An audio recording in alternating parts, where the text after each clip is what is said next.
And we're back here on Inside the Ropes, and I'm joined by former Cruiserweight Champion. He is one of the loudest men in pro wrestling, but a very good talker, the one and only Lio Rush. How you doing, man? You all right?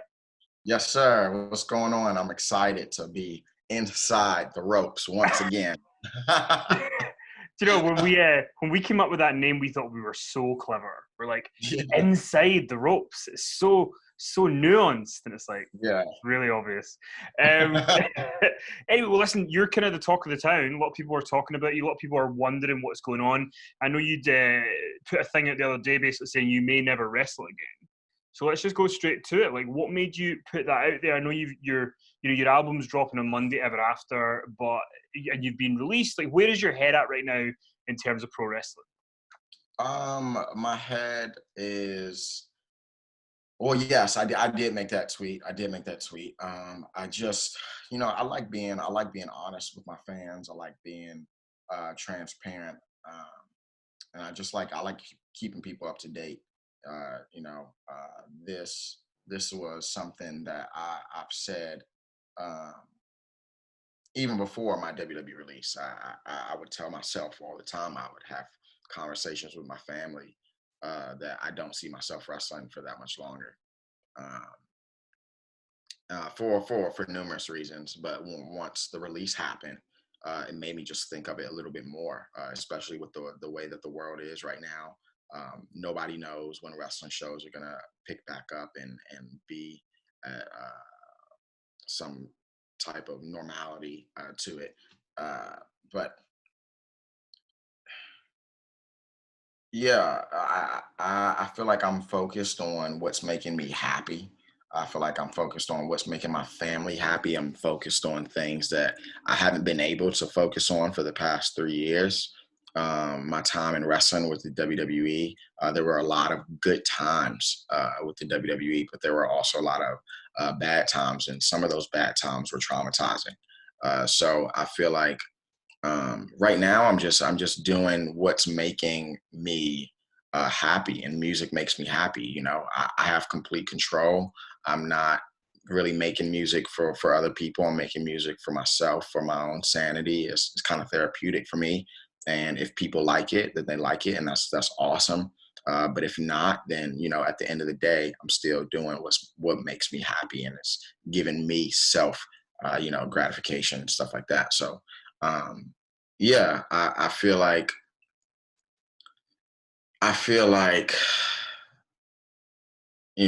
there is that big thought, that big very possibility that I just might not step back in a ring.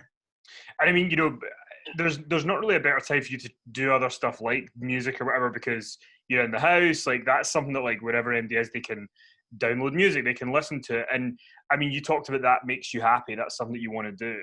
Um, would you say that you've fallen out of love with wrestling? Because I mean, on paper, you're 25, you're a young guy. You would think that you would have a lot of time left. Is it just that you've had this experience that you're just kind of like, I need some time.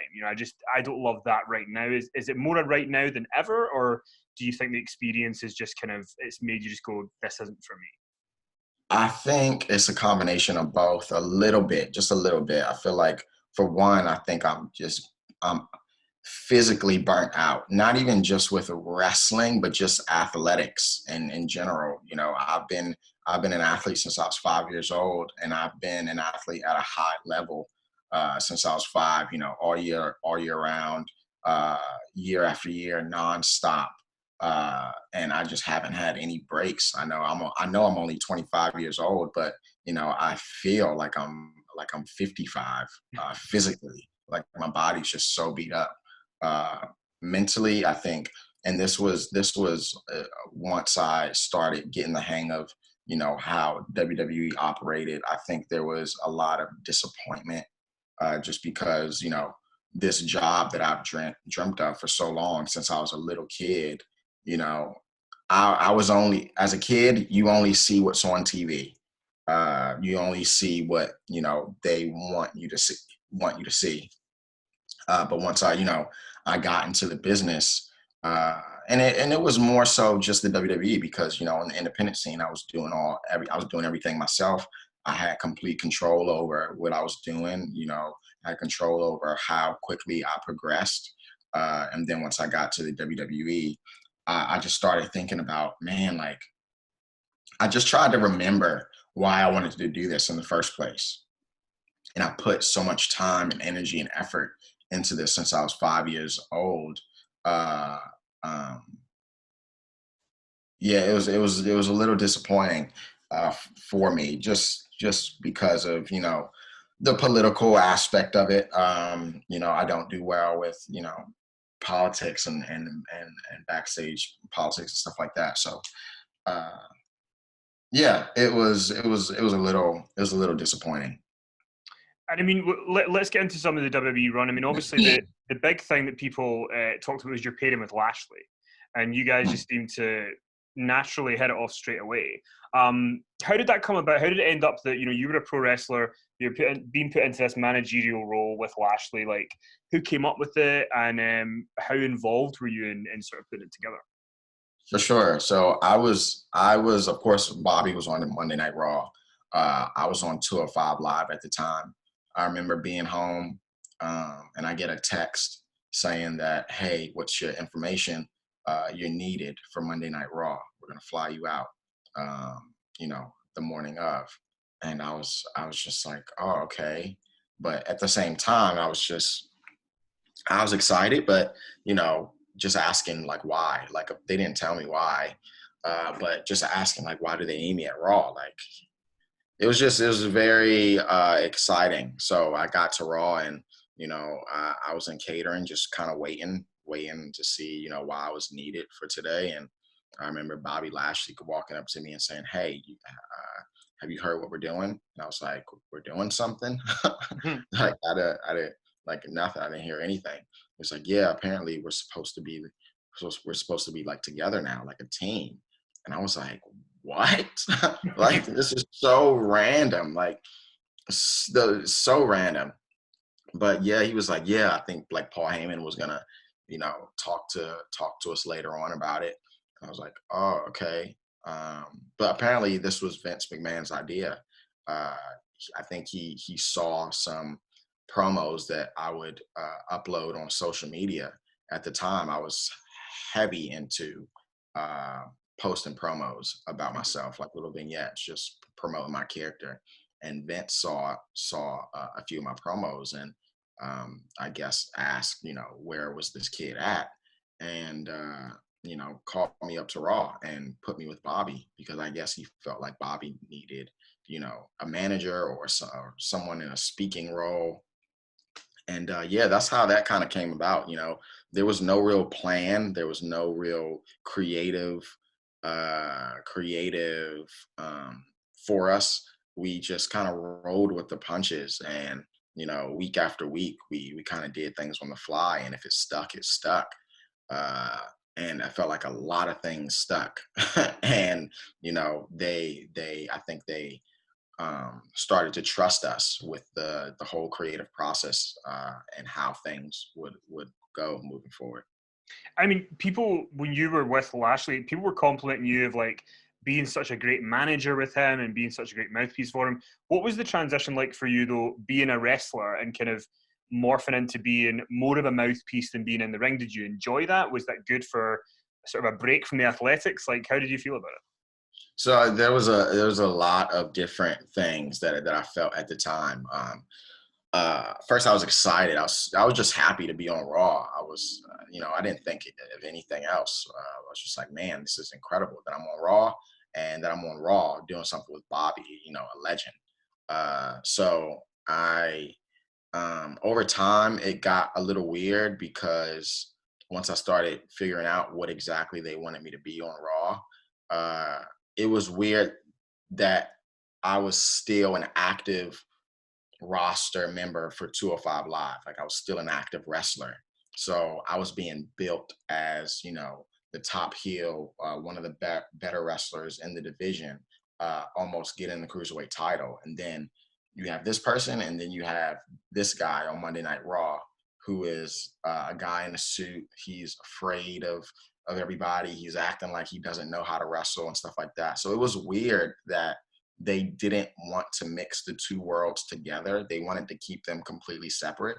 And then after a while, you know, I was just like, man, like this kind of sucks. Like I want to, I want if we're going to have the stuff with Bobby Lashley be the, you know, the bread and butter, but like the most important thing, then let's just scrap the 205 stuff so I can just focus on this. Because it was weird for my fans to see this. It was weird for, you know, for a lot of people because they knew I was an active wrestler and that I could go in the ring. But, you know, on Raw, I was just acting like I just didn't know how to wrestle at all. So that was that. But it was nerve wracking and exciting at the same time because I was never known as like the promo guy. So for them to put me in a speaking role, it was very weird to me, other than, you know, the couple of promos that I put on social media. But for them to trust me to kind of handle Bobby's like career in a sense of being able to speak for him, that was nerve wracking, but it was exciting because, like I said, I was never known as a promo guy. To be honest, I was always a little not afraid, but hesitant on cutting promos because I just wasn't confident in my ability. But, you know, I think that time with Bobby, it just helped me and it helped me learn. It helped me grow as a performer, just an all around performer. Do you think it was like kind of the right time for you and Bobby to come together? Because, and you know, it's funny you mentioned the thing on 205 Live. That did happen a couple of times. I think it was Drake Maverick was the manager of Authors of Pain on Raw, but he was GM of 205 Live. So it's like this weird thing where you're supposed to. It's like, you know, Batman and Bruce Wayne, but you're just not supposed to notice the same person. But but you know, you're on 205 Live doing your stuff, but on Raw, there's more featuring for you. There's more opportunities for you. Did you feel that like 205 Live maybe wasn't getting as much attention? Did you guys in 205 Live feel like that was the case? And do you feel like the Lashley partnership did elevate you? I think the Lashley partnership definitely elevated me, for sure. It's just unfortunate there was a ceiling there. They didn't want me to you know, be the top guy in 205 Live anymore, because if I was, then they would have had to put the title on me, and they didn't want me to have to work like double duty at pay-per-views, like defending the title and then putting on a suit. I thought that it was a great idea actually, but yeah, they just didn't agree with that. So, excuse me, it was a point where it got to like, okay, if you guys don't want me, you know, working towards the title, you know, what am I doing then? Like, why am I, you know, going the route that I'm going on 205 Live? If I'm not, you know, eligible to win the title, then, you know, what's the point of wrestling? You know, there has to be some type of goal set. There has to be some type of trophy, or we're all just wrestling just to wrestle for no reason, you know? So like, it was just weird for me that, you know, I was just wrestling just to wrestle on 205 without any real goal, without any real purpose, without anything, you know, to achieve. So I just asked if they could just scrap the 205 Live thing with me and just let me focus on the stuff that I had going on with Bobby. And you brought up Paul Heyman earlier on, and it almost seemed on Raw like inevitably we were going to get Lashley versus Lesnar with you and Heyman doing promos. It just felt like that had to happen eventually. Was that ever in the plans? Because people always talked about it, and the idea of you two cutting promos against each other would have just been magic. It was in me and Bobby's plans, but I don't think it was in the company's plans. It was just, we always brought it up. We always tried to pitch it. It felt right. It felt like, you know, Bobby was pretty open about, you know, he came back to the WWE because he wanted to wrestle Brock. So I thought that it was, you know, inevitable. You know, I built a relationship with Paul Heyman very unexpectedly. You know, I was in promo class at the PC when I was in NXT, and Paul Heyman stood there and watched me cut my promo in promo class, and he pulled me to the side and told me how good I did and everything like that. And then once I got to Monday Night Raw, he kind of helped out with the character a little bit in the direction of it. So I just naturally had that relationship with Paul Heyman. It was clear that Bobby wanted to wrestle Brock. They were both built as these two beasts with managers that could talk. So we thought that it was going to happen, but it just unfortunately just never did. And obviously, you're with Bobby through WrestleMania last year, and then all of a sudden, you guys split. So I have to ask you. Obviously, there's been all these rumors over the years about like backstage heat that you've had and all that kind of stuff. Are those reports exaggerated? And what was the real reason that you and Lashley stopped being together on screen? It was super exaggerated, super exaggerated. Yeah, I don't understand where or how the whole backstage heat thing started. I know that it might have started during, I was pretty open about a situation that happened overseas with like carrying the waters and stuff like that. So I think that was the only like real big situation. There were some other stories that came out that was just completely insane and not true, that I didn't pay it any mind. But that was the one story that I was pretty open about. So yeah, I don't really know where the backstage heat thing came from. I mean, people talked to me. People were pretty cordial with me. Nobody ever came up to me and said anything bad or disrespectful, and vice versa. Uh, but as far as the split with me and Bobby, I know that there was some miscommunication as well as some frustration and just me butting heads with the powers that be financially. That was my biggest thing at the time, just because I was still making the money that I was making while I was in NXT at the time, and then merchandise was getting put out, and I just felt like I contributed so much to that, as far as like the sayings and the mottos and the catchphrases and stuff like that, and I just wasn't getting compensated for that stuff. And I wasn't on the meet and greets with Bobby, which didn't make sense to me. So yeah, I had to, everywhere Bobby went, I had to go. So because I was his manager. But Bobby was so busy. He was the Intercontinental Champion. He was on every show. He was, every live show, traveling, had to get hotels. And yeah, all of that is great to be, used, but I'm not making enough money to cover all of these expenses, because I have to do everything that Bobby's doing. But the difference is Bobby's making this much and I'm making this much. So it's like, if I'm going to be doing this, I basically need more money. I need more money to survive. It's not just me out here. I got a wife, I got 2 kids, I have other responsibilities that I have to take care of. So I just felt, that it was unfair in that sense. And I guess that they didn't like, a 25-year-old or 24-year-old, however old I was at the time. They didn't like me being so outspoken about that. So I think they just cut it, but that's what I think. They've never told me why they split us up. The pairing was awesome. I felt like we did some pretty good work together. But I don't think I'll ever get that answer, honestly. And I mean, that kind of, but you then turn up in NXT in September. So I guess you were able to things were patched up again and you were able to kind of move forward. Not really. I think I already moved forward. I think it was them who didn't move forward. I think that my name was still in talks. I already moved forward with my life. I was literally in California. Me and my family were going to move to California. And as I was looking at property, I get a phone call from Hunter saying, USA Network is going to be covering NXT. We think that, you could,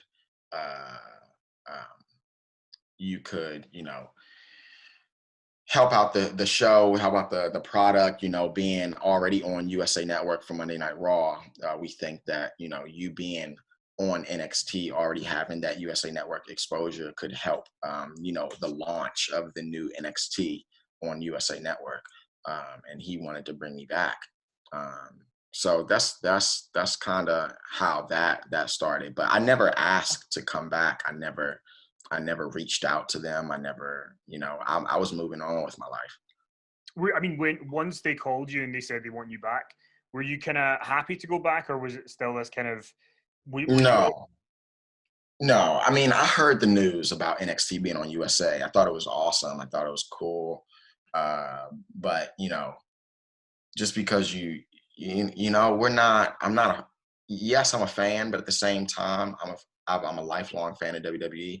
But at the end of the day, I'm now an employee. I'm a businessman. I have a family. I need to be able to provide for myself as well as my family. So if you want me to come back, then we need to talk about numbers. And that was my biggest thing. I was like, listen, man, I can't come back and be in the same situation that I was in before. If I'm gonna come back, I need, what I'm asking for. So that was that conversation. And at the end of it all, I still didn't really end up getting what I was really asking for, but I got a couple of cool opportunities out of it. And I got to be a part of WWE history. So it's a it's a Yin and yang thing. yeah, exactly. Well, I mean, so you end up becoming the cruiserweight champion in October. How was that? Like, was that something that you were happy to get because you'd obviously wrestled in 205 Live for so long, thinking you were going to get that? Was it a cool opportunity at that point to get it? Did you care? Like, where was your brain at? I think I cared in a sense of this was a huge accomplishment in my career. I'm glad that I was able to win the title. Um, yeah, and be a part of WWE history. I got to do it in front of my boys, my kids. I got to do it in front of my wife, my family, my parents, and stuff like that. It was awesome. I got to win the title from Drew Gulak, who is somebody I was very familiar with on my independent days in CZW.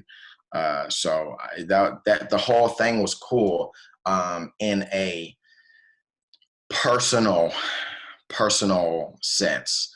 I think on the business side of things, I was still it just wasn't adding up. I was just unhappy at how the business was getting handled. But everything that was on screen was great. Everything was on screen was great for me. But there was still things that I was trying to battle and deal with. Business wise. And then you obviously dropped the cruiserweight title, and then we fast forward to April, and you got the release. Were you surprised that the release happened? Were you relieved when it happened? Were you anxious? Like, what was your reaction? Uh, Given all the stuff you talked about? Yeah, there was a lot of emotions that went through that day after I heard about the release. When it happened, I wasn't surprised at all. I definitely saw it coming. I actually called once I heard that some releases were going to happen today. I actually called Mark Carano and I just said, "Hey, I heard what might be happening today. I just got to ask before I hear on social media or hear from my fans or anybody, am I going to be one of these people that are going to be released today?"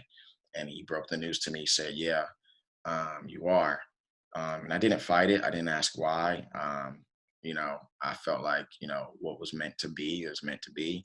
And this was going to be the end of the road for me. But no, I wasn't surprised by it at all. But, the news sucked. There was times where I felt different things. There was times where I felt relief. I felt confusion. I felt frustration. I felt happy. I felt disappointed, sad. Uh, so many emotions went through my mind.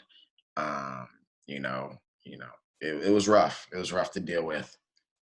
And I mean, you while this is all going on, from winning the cruiserweight title to dropping it to the release and all that, behind the scenes you're working on your music. Is that kind of when you were kind of in your head going, wait a minute, this wrestling thing keeps making me feel shitty, whereas the Yeah. music thing keeps making me feel happy? And what better time to kind of pursue it? Like, how was that all happening in your mind with everything kind of? Yeah, I mean, it was happening just like that, just like how you said. I was sitting back and thinking, like, man, like I feel horrible. I feel shitty. The just the backstage politics and not having any control and putting on all this work and investing time and money and energy into myself to, show them that I want this, I'm hungry, I'm passionate about it, and to just not be really, rewarded for the hard work. And not just me, but there's tons of underutilized talent in WWE that deserve, a break or a push or whatever you want to call it. But um yeah, I think it happened just like that in my head. It's like, man, music is something that feels therapeutic, is something that I feel like I'm just releasing tension. I feel like um I just enjoyed it, man. I wasn't making music for anybody else. I was making music for me. And if, like I said before, like if people liked it, then great. But if not, at the end of the day, I was still happy with writing and making music. And I mean, I've got to make the comparison. I mean, obviously, R-Truth in WWE uses his music that he does kind of involved in his wrestling. Is that something that you think you would ever do involved in wrestling? Because not a lot of people can do it. So is that maybe an avenue to explore in the future? I think personality wise, I think it would be cool and different as far as like a character, like personality. But I don't think I never really wanted to mix the music with wrestling. I feel like it was two different things. I felt like music was my personal life and wrestling was business. And uh, I wanted that outlet. I wanted that outlet from wrestling. I wanted to be able to focus on something else. And I feel like if I merged my music with wrestling, then I would have no outlet anymore. Like, where would I escape to when I didn't want to think about wrestling anymore? You know? Yeah. So, I, yeah, I don't think I wanted to touch on that subject of, involving my music with wrestling. I wanted them to be completely separate. And before we let you go, Ever After will be out now by the time people are watching this. We've got the links below for them to buy it. But I do need to ask the wrestling question people want me to ask. Would you, in 6 months to a year when things are open back up, AEWs and Impacts and all these different places, would you consider it? Is the door completely closed? I wouldn't say the door is completely closed, but I will say that I mean it's just going to take a lot, and I'm not saying a lot as in financially, but it'll just take a lot for me to you know go back to that feeling, especially when I'm as happy as I am right now. Like I have other people to think about other than myself, and at the end of the day, if I'm gonna be, the breadwinner, if I'm gonna be the one out, like making money or providing for my family, then I need to mentally be okay. Because if I'm not mentally okay, then I'm not gonna be able to do it, and then everybody's gonna be screwed. So I feel like it's gonna take a lot for me to just explore the possibility of one day stepping back in a ring. But as far as right now, I'm focused on what's making me happy. I'm focused on the things that I haven't been able to focus on for the past 3 years, which is my family and other things and passions and dreams that I want to accomplish. It's funny that in some ways it reminds me of John Moxley, the former Dean Ambrose, because he had mentioned in an interview, like, after his experience, he never wanted a script again in wrestling. Like, he just wanted to do his own thing. So I guess maybe if there was a different opportunity, that would be better for you. But listen, I wish you all the luck in the world with the album. I hope it does really well for you. Stay safe. What are your plugs? Like, how can people get in touch with you? Social media? What are your handles? Yes, sir. I have. I'm big on social. I love my social media. um, I am on Twitter at It's Lio Rush. I'm on Instagram at Rush Lio Rush. I think in my Instagram is one of my bigger platforms that I like promoting my stuff on. So follow on Instagram would be awesome. I'm on TikTok as everybody is right now at Hey It's Leo. I also have a website, musicbyleo.com, where you can find all of my music on different streaming platforms. You can find merchandise. I have t-shirts. I have 8x10s, as well as a small business that I'm doing with my wife right now. She makes handmade and hand rolled incense Not a lot of people know this about me, but I love my incense. I love my candles. Hmm. So that's on Etsy. If you're familiar with Etsy, it's called Oh My Goodness by Sarah. She also has a Instagram page, Oh My Goodness by Sarah. I'm everywhere right now, man. That's all the plugs. Well, listen, I wish you the best of luck and stay safe. Yes, sir. You too. Thank you so much.